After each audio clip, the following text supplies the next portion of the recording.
Hey guys, OGalbina here, bringing you guys our BBR Season 3 Week 7 battle against JB Westside in his Las Vegas Cinderace. JB is a very cool dude, he's a very good player, and he makes good content, so definitely go check him out in the description below. And if you're new here, of course, drop a sub. I'd really appreciate it. We're recently at 400 before the end of the year. We've been zooming along. We're approaching 500 hopefully soon. So I'd really appreciate if you help me along with that endeavor. And yeah, with that being said, let's go ahead and jump into the team builder. There will be a little message on the screen either earlier or right now telling you when the battle starts, and then there'll also be a timestamp in the description that'll let you know when the battle starts if you want to jump ahead to that. But with that being said, let's go ahead and jump into what we're bringing, why we're bringing it, EVs, moves and items and all that good stuff, so you have that background. So our team, as you can see at the top of the screen, consists of Celesteela, Latias, Cinderace, Crocodile, Lantern, Licky, Crustle, Drifblim, Garbodor, Shiinotic, and Fro, while JB's team is right there at the bottom of the screen, and it consists of Dragonite, Azelf, Nidoqueen, Zarude, Gardevoir, sorry, I almost said Mega Gardevoir, I wish, love Megas to come back, Frostlass, Aggron, Lapras, Double, Wartortle, and Big Pikachu, Lil Cheese himself. Now, biggest touch to my team, Azelf is terrifying. I'm very scared of a Nasty Claw set. Now, I do have Cinderace to potentially outspeed and revenge. Other than that, Nasty Claw Azelf really runs through me. I was thinking like potentially just Psyshock, Flamethrower / Fire Blast, and then probably Dazzling Wing for the Crook. And we're looking pretty tough. We have no mons other than Cinderace to naturally outspeed Azelf in that sense. Scarf can be a little bit annoying too, or even just Life Orb for attacks can also be pretty scary. So we're gonna have to be super careful about big Azelf there, because it can definitely get out of hand really fast if our team gets a little bit chipped. Zarude also very annoying, especially in how good Latias is this game. Zarude is really the only main roadblock to stopping that. So Zarude's definitely very annoying. Dragonite can always get out of hand, but I think we do have decent defensive counterplay with that. We have great pivots around and stuff like that, though. Like a DD, Thunder Punch, or Fire Punch that can definitely be a little bit scary. And then Nidoqueen is always annoying. An offensive Nidoqueen is always really scary, and we have to make sure that we prep accordingly for it because it'll sneak up on you for sure. But yeah, with that being said, let's go ahead and jump into our first member, which is going to be Celesteela, rocking out with the Aqua Berry Beast Boost as its ability. Flash Cannon, Leech Seed, Protect, and Toxic. EVs wise, we are rocking out 228 HP, 52 defense, 4 special attack, 100 speed def, and 124 speed with a calm nature. This Pokemon is very annoying for JP to break. He really doesn't have anything that reliably breaks through with his stabs. Actually, funnily enough, I think the best thing he has to break through Big Selly here is his Pikachu, which goes to show how annoying Leech and Protect is going to be. I wish I could be leftovers in this matchup. I really do think that having the Aqua Berry is very important for that potential Fire Blast Azelf, or Fire Move Nidoqueen, things like that, for Mystical Fire Gardevoir, for Fire Punch DD Dragonite. So there's a bunch of things I think I need to take that fire hit from. I think that that's going to be his most likely coverage move in a lot of his Pokemon trying to hit Selly, so I figured it could be nice. I'm not rocking out with Air Slash, which makes me a little bit more susceptible to things like Zarude, but I wanted Toxic. I really wanted Leech Seed plus Toxic to really wear down things like Dragonite, especially if it tries to set up on me a bunch and it's like a Roost set. I wanted the Toxic to potentially deal with that. And Flash Cannon, like a little bit of chip, we can beat Zarude 1v1 anyways, so I'm not super worried, and we have pivots around Zarude and ways to potentially stop it, so definitely something that we have to keep in mind there. But Selly is a really good overall, but just blanket check to the entirety of the team. It's also probably our main Azelf switching, at least initially, and yeah, that's going to be Selly.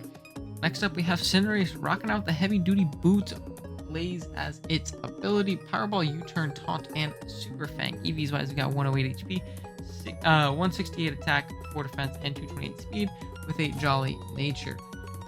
I totally forgot to go over the EVs for Selly, but it's fine. We had speed for no speed Nidoqueen. We lived 2 modest Nidoqueen T-Bolts, if not Life Orb, and then with the rest of defense. Not gonna go back, but I'll go over what the EVs do from here on out. Sorry, I'm recording this super late at night. But Cinderace, very important because it outspeeds Azelf. And I think it's very important to have something that outspeeds Azelf and Zarude in this matchup, so I don't just kind of get rolled over by them. Same thing with a Frostlass. I want to have that speed, and Powerball is pretty free in this matchup. Now, my opponent does have good resist in Dragonite, but Dragonite doesn't want to switch in too often, and we have Taunt to potentially stop it from setting up on us. We can nag that nice 10% burn if we're super lucky, and we can also Super Fang it down, getting rid of its multi-scale, turning out, and being in a good spot from there. Other than that, Powerball is essentially unresisted on my opponent's team. Other than that, their rock type is Seal, so it's neutral. Their water type is an ice type as well, so it is also neutral. And I don't think Wartortle is a real Pokemon, so I'm not super worried about Wartortle. I'm sorry, Kurt. I'm sorry, Jesse504. Super doo-doo butter Pokemon. But overall, really solid fast pivot in this matchup. Can come and revenge a lot of my opponent's team with a little bit of chip, and it's great for grabbing momentum. EVs wise, we have enough speed for max speed as of. We live a +1 Adamant Lariat from Zarude, so if it is a bulk up set, we'll live a +1 hit from it, guaranteed, and then we threw the rest in attack. I guess it also covers Bandit, but yeah, that's going to be Zarude. A very likely lead on our end in this game, by the way. Next up, we have our Garbodor making its debut, rocking out with Black Sludge Weak Armor as its ability, Gunk Shot, Stomping Tantrum, Haze, and Spikes. EVs wise, we have 236 HP, 92 attack, 68 defense, 4 Spadef, and 108 speed with an adamant nature. Now, this is a very interesting Garbodor. Typically, when you see Spikes Garbodor, you're going to see Aftermath and things like Rocky Helmet and things like that. This week, we're actually rocking Weak Armor, and funny enough, I actually almost brought a Rock Polish set as a win con, but I ended up deciding against it. I do think that Garbodor is actually pretty decently offensively here. My opponent really doesn't appreciate switching into Poison plus ground coverage. It kind of bounces off Nidoqueen, but if we get a good chip on that thing, it really does kind of go to crazy in this particular matchup. We have Spikes because I don't think JB's removal is very good. He's either locked into using it on D-Knight, and if he's defogged Dragonite, that's a win in my books, or he has to bring Wartortle. And Wartortle isn't a very good Pokemon. So I love the idea of getting up a bunch of spikes and really forcing him to chip himself down and switch around my Selly and switch around my Cinderace and my Latias and things like that, and really wear himself down throughout the course of the game. We are weak armor, just to where if we get hit by that Dragonite or something like that, we'll be faster. And I want to get off fast hazes. I also like the opportunity of coming in on Zarude, it U-turning. We get way faster than it, or even just Darkest Lariating or Power Whipping and something like that. We get way faster than it to where we're not as easily revenged by something like Azelf. And we're forcing them into a Pokemon like Nidoqueen, which we have better defensive counterplay for. And we can potentially get a lot of chip off with a Stomping Tantrum or potentially get up another Spike and things like that. So I figured I'd get more utility out of Weak Armor. Haze, like I said, is literally there for Dragonite. Don't want that thing to sit up on me at all. That'd be terrible. It also can help with like a bulk up Zarude if worse comes to worse. If we switch in, take a hit, they're like +1. We can haze afterwards and be in a pretty decent spot. EVs wise, we are creeping Scarf Gardevoir at +2, so we'll be faster than Gardevoir at +2 with our speed investment if we end up getting the weak armor boost, which I figured was pretty important.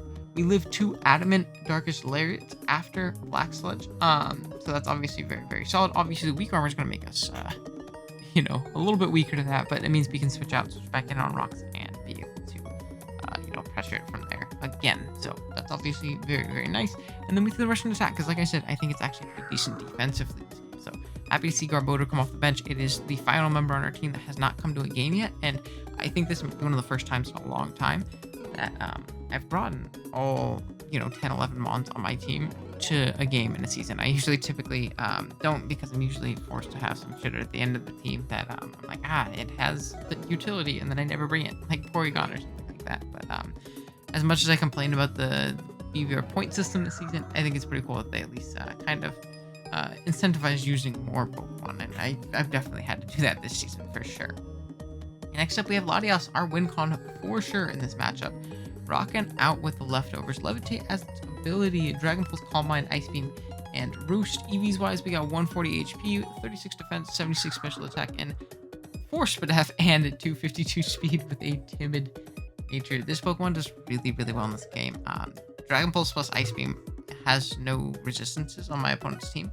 It hits everything very hard except for Aggron. But Aggron is Aggron, and I'm not super worried about Aggron being the Latias check.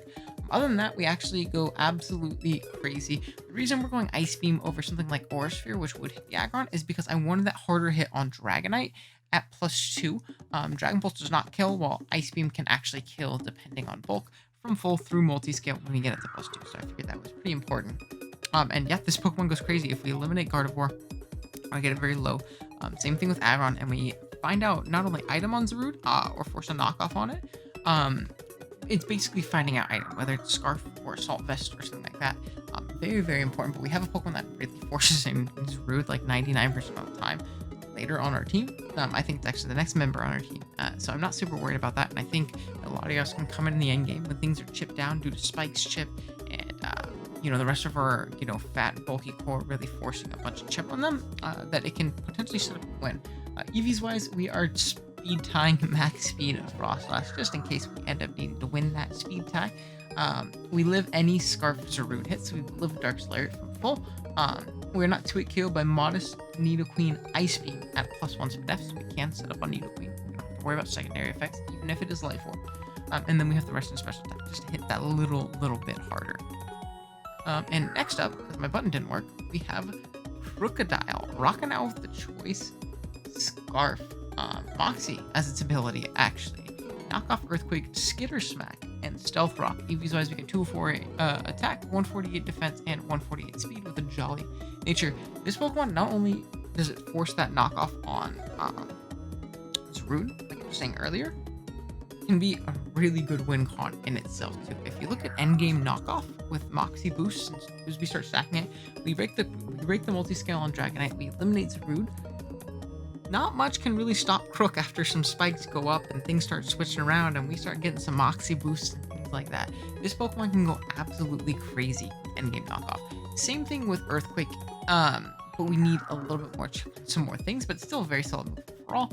And then Skitter Smack is there for the Zarude. It's a neutral move to click on not only Azelf, but the Zarude coming in. It's going to do a ton. That is a 4 times weakness that Zarude is rocking out with. So catching that would be great. And then we have Stealth Rock tacked on as the 4th move. I thought about going like Darkest Lair or something like that, just like something like that for a more consistent Dark Stab. If we end up knocking off a lot of things, items, and then they come in later and they're healthy again, they have all their HP and stuff. But I like Rocks just to get up more hazards and more chip for not only Crocodile, but Latias and things like that. And if we're forcing a bunch of switches, we're going to find an opportunity to get up Rocks, even if we are choice locked in. And I'm not too worried about anything taking advantage of me being choice locked in a Rocks. Obviously, I think I have good defensive counterplay to pretty much everything on JV's team, to where it won't be too big of a deal, and me locking in a Stealth Rock won't ever lose me the game. If it does, I won't click it. So we're all good in that sense. EVs wise, we have enough speed for the base 80s on his team. We have enough defense to live 2 Jolly Bandit E-speeds from Dragonite, and then we threw the rest to attack, just to do as much damage as humanly possible. And lastly, we have the GOAT, Licky Licky himself, rocking out with the leftovers, Oblivious as his ability, Body Slam, Toxic Wish, and Protect. This thing is here to just bunch hits. It's mainly here to check Nidoqueen, because I felt Nidoqueen was very scary. It's also here to check things like Azelf and Gardevoir and Frostlass and things like that. Now, Taunt Frostlass does Wallace, so I have to be careful. I don't want to use this as my main Frostlass check. So that Pokemon actually can be a bit scary to our team that we ended up bringing. But if it's any like Scarf variant or anything like that, we will take it on very, very easily. We can just... Wait, no. Please don't listen to me at 1 in the morning. Licky Licky can't be taunted. So, actually good in the face of Frostlass. We'll check it pretty well unless it's Sup. That's the only issue. I'm sorry, I just forgot my own Pokemon can't be taunted. Good thing we'll remember that going into the battle, hopefully. But Licky Licky is just a very big annoying nuisance to a lot of his special offense. Again, it's that good sponge pivot into Azelf and Nidoqueen and Gardevoir and Frostlass and Lapras and a bunch, and we can pass Fat Wishes into Selly, which can be really clutch this game because we don't have our lefties residual recovery. Same thing with Cinderace, because there are a lot of things like, say Zarude comes in on our Licky and our Cinderace is at full. I will, and say I throw up a Wish, I can pass right under my Cinderace very freely, get back up to full, and then throw up a big U-turn the turn after. So, there's definitely plenty of options with Licky here. Just being a good general sponge to the special attackers on the team and passing wishes out to our other members. But yeah, I think that pretty much... Oh, EVs. Haha. We live 2 Nidoqueen hits after Rocks and Lefties, which is nice. And we obviously have Protect as well. And then we threw the rest in defense. So yeah, that's basically going to be the team. Let's jump right into the battle. Alright guys, here we are with the battle. Let's see what JB elected to bring. Probably some scary shit. He bought the War Turtle. So we have Zarude. War Turtle. I'm gonna get fucked up by War Turtle, huh? Because I didn't bring, what's his name? Nidoqueen, Lapras, Dragonite, and Aggron. Okay. Okay. His only removal would potentially be what? War Turtle. There's also... This is tough. This is a really tough lead. I think my safest lead overall is going to be my my Cinderace, being that I can U-turn on, like, literally everything. Not super worried about a Scarf Nidoqueen. I'll be honest, if you Scarf Nidoqueen, you got me. I'll probably Scout for it initially because, I don't know, JV's brought max defense. I have Papa Magnus. So who knows what he's going to bring. But I, in theory, should outspeed everything, get a free U-turn off. If it Scarfs Zarude, it can't Oko me, so I'm not super worried in that sense either. I guess it could Oko me if I'm Stone Edge, but I don't know what he would have Stone Edge cover for. But regardless, good luck on GB. Hopefully this is a good one. Beef! Okay. Well, I get a free U-turn off here. Break a Sturdy. I what? Go into Croak after, don't I? I want to taunt, but, like, at the same time, I don't want to taunt. Because he could just click, like, Head Smash. Now that I'm thinking about it, he could be Scarf Head Smash, too. But if he Scarf Head Smash, he might be scared of Scarf Cinderace. And if he switches, that's for sure what he's scared of. Because, I mean, HJK coverage is an awful here, too. I had this for a little bit. So he's not Scarf. It's good to know. We're going to U-turn. Break a potential Sturdy. And be in a tough spot after that. I think I am going to go Moxie Croak, though. And probably just get up my rocks. He's going to see that we're Moxie here, which is also unfortunate. He's going to get up his rocks. That's fine. I'm going to get up mine. His pivot should realistically be Zarude. And it may be worth just clicking Knockoff off Rip. Because knocking off literally anything is beneficial here. So I may do that. Because realistically, he can still spin. And I don't... Yeah, I'd rather knock off the boots off of Dragonite or something like that. Break it to multi-scale. Get a Brox later. And, you know, always keep it out of that multi-scale range. So, I feel like that's fair. And that's what we're going to do. Rocks aren't the biggest deal to us, especially at this point, too. If he's Diafog D-Knight, then that's also annoying. But, again, not that big of a deal. So, how rude? Zarude. And I love the knockoff on this, because this helps me if it was Scarf with my Latias. We do a ton there. Was that a crit? Okay, it was a crit. Assault Vest. Okay, that's really good for Lottie too. That means he's gonna be in range pretty soon. But we're gonna make a pivot into our Monkey Man here. Monkey Man eats anyone hit, gets his weak armor to proc, and is in a good spot from there. So, yeah. Let's see. So we're gonna take a little bit of Rocks Chip. U-turn's gonna pop. We're gonna be super fast. Weak armor's gonna proc. Okay. Odor. As I'm assuming Nidoqueen will come out here. Yeah, I'm assuming Nidoqueen is gonna come out here. So, out here. Hey, that's different. War Turtle. Now, part of me really wants to. So if he's modest max speed, he will outspeed us. Part of me really wants to throw off a Gunk Shot. Reason being, if he smashes and I'm faster, I can haze him the turn after. So I think I am gonna Gunk Shot, in case he is. So we're gonna Gunk. We're gonna hit. I love a Poison as well. Poison would be sick.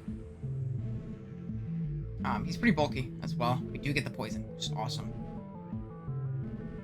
Oh, okay. Breaking through this thing is nice. He isn't gonna get the burn either, which is dope. So, gets a little chipped. I'm gonna get a spike here, expecting a potential pivot out into Nidoqueen. Spike is really nice here too, so great. Take that. Beef is going to be the Aggron. Okay. AGG Ron. 50. We don't do a lot to a max HP Aggron. And how much did my Cinderace do? Check really quick. He's not super bulky based on that damage. He could be super offensive. Yeah, I'm thinking he's a lot more offensive with this thing. And if that's the case, Tantrum does a lot. So do I need to make that play at this point in time? Not really. But he also could call me and go for like an Ice Punch, Superpower, a bunch of different annoying things. So I think it may be in my best interest to Stomping Tantrum. So we're going to Stomping Tantrum. Like an Earthquake or really anything will knock us out after, but that's fine. Heavy Slam. So this might not knock us out. Weak Armor's gonna proc. We are super fast. Now my question is, I think it's worth just knocking this thing out. And I could get like a Suicide Spike on a lot of other things. So we're just gonna click Stomping Tantrum. Hopefully pick up a KO on this Aggron, which is actually a pretty big threat. And then we can get a Suicide Spike up on this route afterwards and be in a pretty good spot. So we are going to be able to knock out said Aggron. Dope. Down it goes. So Lagoon's making their debut in the BBR. This is actually the last mon that we hadn't brought yet on our roster. So it's cool to see every mon put in some kind of work, some way, shape, or form. I wonder if everyone on our team has a kill now. Yeah, every single Pokemon on our team has a kill this season, which is something I don't know if I've done too often. I'm definitely the guy who brings drafts a lot of low tier trash, and then just doesn't use it. So he's Boots. Do I want to get up a Suicide Spike? Or do I want to get Gunk Shot Chip off? I feel like I can just go into my thing afterwards. So I'm just gonna Spike because the Wartortle shouldn't be able to spin on me anymore. I'm just gonna Spike. If things subs, then so be it. I'll try and Gunk Shot at the next turn. But again, I have Licky. Surf. It's fine. Nope. And down we're gonna go. Oh, we don't. That is phenomenal. Do I need the third Spike? I feel like I just go for damage. Wow, Lapras is piss weak. So we're gonna hit our Gunk Shot. Give me a poison. I would love a poison. Do a bunch of damage. Give me the poison. Let's go. Okay. Sick. So Garbodor put in the utmost. The absolute utmost. That's awesome. So down goes the Goons. The Goons are gonna go down.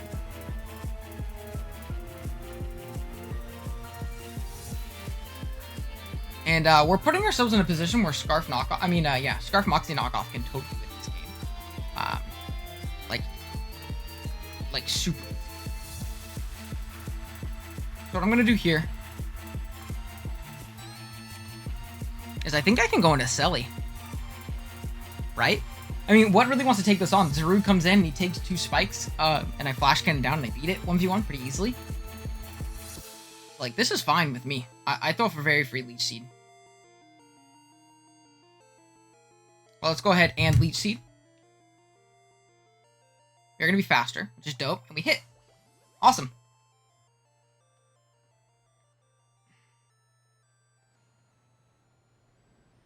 As this is going to do, like, nothing.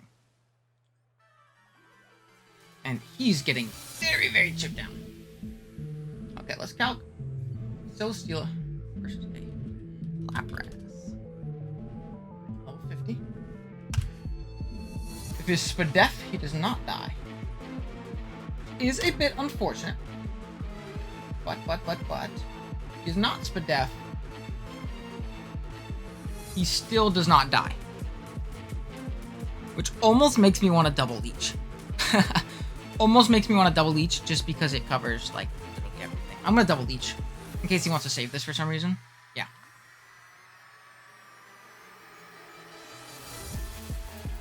Cool. So he's gonna take the spikes plus poison plus leech. He should be useless now. So we got him. We got him.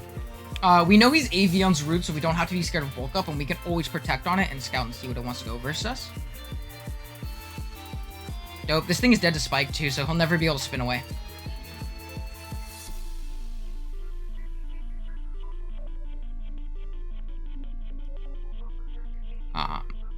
And then we're gonna protect our Okaberry for the Dragonite, which is also nice.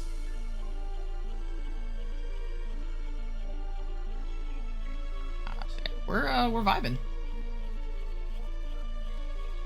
I have literally no reason not to protect.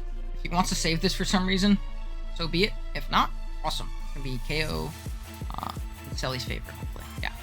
You're not gonna get the Rapid Spin versus me, sir.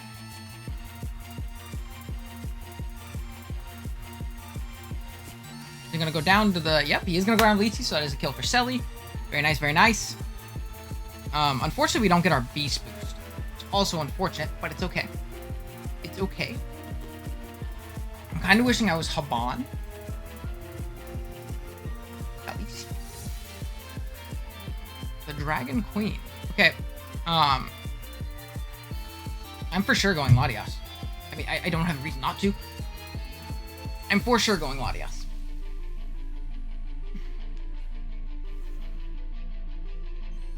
And realistically, this Pokemon can kind of just win too. So, okay.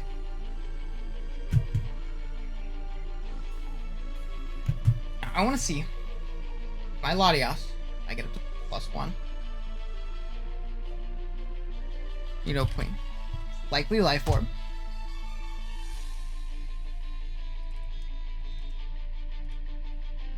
And we are at 162. Life Orb Ice Beam does not 2-hit KO us. You can Calm Mind here. If they Toxic, that's fine. I'm gonna Calm Mind into Ice Beam.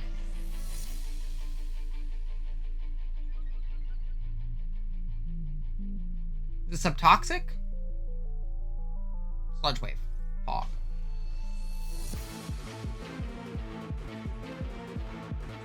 And I should outspeed everything.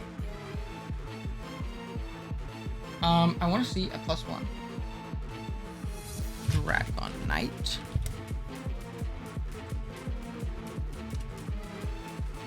If I get to +2, could I win with it? I could. I'm just gonna Calm Mind again. Once I'm up at +2, this thing can't really break through me, and I can kill Dragonite through multi, which is very clutch.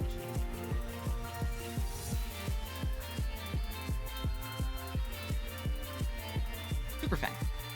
Okay, I can just... So it's Super Fang. And this Life Orb. And that counts as Life Orb chip. That's hella funny. I actually didn't know that. Okay. So they kill themselves to Life Orb as I... Or they miss. A bunch of things. I will probably get +3 then. If they had Roar, they would have clicked it. If they had Toxic, they would have clicked it. So we're gonna Roost.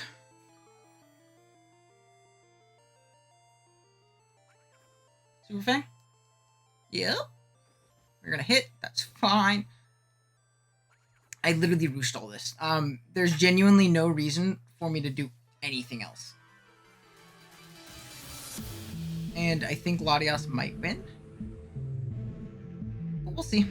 We're max speed. There's no way his Root outspeeds us. We still have Scarf Crook on the back, and for some reason the Dragonite does live. So we're gonna recover. As out comes Sail!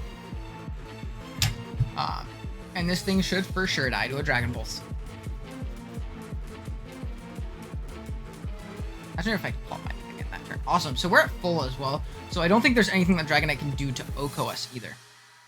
Unless it's like Scarf Outrage. But I just Dragon Pulse here. Latias might be able to pick the sweep. Boom! As down goes the Lapras.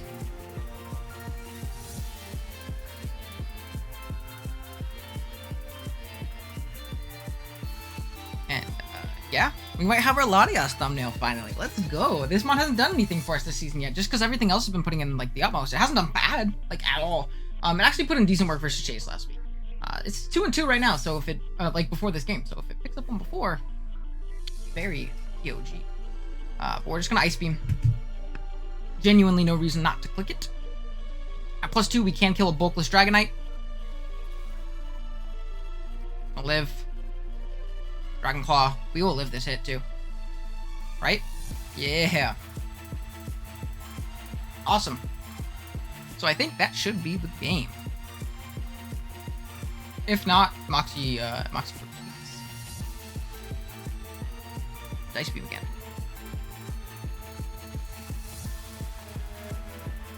Awesome. So we are gonna Ice Beam. I think his play was to stay in with Nidoqueen and hope I choked and didn't get back up to completely full by the time the thing died. But I just kept roosting because I outspeed everything. I just need to make sure even if I don't kill Dragonite that I live any hit minus an Outrage. If it locks into Outrage, that's fine. I go into Selly and I win the game with Selly. So again, pretty dope. Zarude's gonna come out. After 2 spikes, this thing is for sure in range of a +2 Ice Beam. So and we obviously knocked off its Assault Vest too, so we know it's item. We know it's not Yachi or anything like that. We're gonna Ice Beam. Whoa! Down it goes, and that is going to be a Latias sweep. Awesome. Go Latias. Good stuff, good stuff. GG's to JB. Was definitely a tough matchup for him. I think this Latias set was really good. I think that just Selly spamming Leech, and I think Garbodor came up clutch in getting up those spikes, and having a couple key poisons that kind of made it to where that War Turtle wasn't ever able to get a spin off. Really helping us chip down his team. Really helping us chip down his team, actually. So, another Ice Beam, and we're going to be able to win this game 5-0 on the back of a Calm Mind Latias and a Garbodor laying up those spikes for us. GGJB, definitely go check him out in the description below. Very cool dude, makes good content. And yeah, with that being said, thank you guys so much for watching. If you enjoyed, drop a like. If you're new here, be sure to drop a sub, and I will see you guys in